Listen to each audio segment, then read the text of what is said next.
Welcome back to ABC4 News at 4. Ensuring cancer patients have hope. A new Utah bill would allow Medicaid to cover fertility preservation treatments. Medical oncologist at Intermountain Healthcare, Dr. Mark Lewis, joining us today to talk about this new bill and how it could help patients. Mark, thanks so much for joining us. Let's talk now about Utah House Bill 192. You're very close to the finish line here, just waiting for the governor's signature.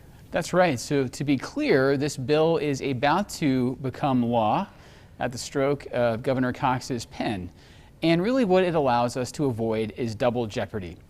As it stands, about 1,200 young adult and adolescent patients are diagnosed with cancer in our state every year. And unfortunately, many of them will also have their ability to have families later in life endangered, either by the cancer itself or, frankly, by its treatment. These treatments can be enormously expensive, cost prohibitive for these young people, and they often have very little time to come up with the money necessary to fund these very expensive procedures. So what this bill allows for Medicaid patients only is funding to protect just that, to allow these procedures to take place in a timely and effective fashion.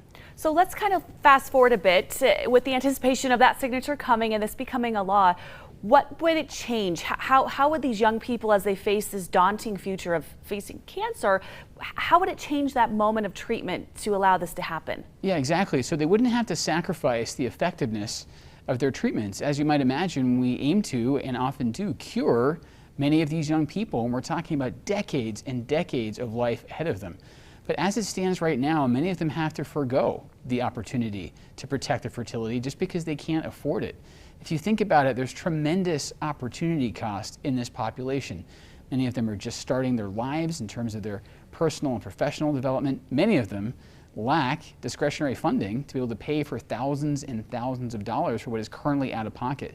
So this bill would afford the financial protection whereby they can get the fertility protection and get the treatment they need. Because as it stands, some of them will actually opt not to be treated for their cancer because they're so afraid of losing this opportunity to have their family. And that's just something we don't want someone to have to really battle with or even question whether they have one or the other.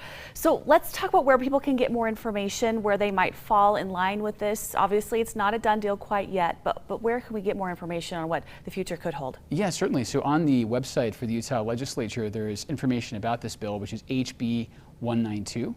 And again, I anticipate that if Governor Cox signs it into law, there'll be some pretty extensive coverage. For now, you can also go to Intermountain Healthcare and get more information there. Okay, thanks so much for joining us today, Doctor. A very interesting and exciting situation, and we look forward to the governor making it official in the days to come. Again, Likewise. Thanks so much for joining us. And of course, Intermountain Healthcare's website is waiting for you on ours, abc4.com.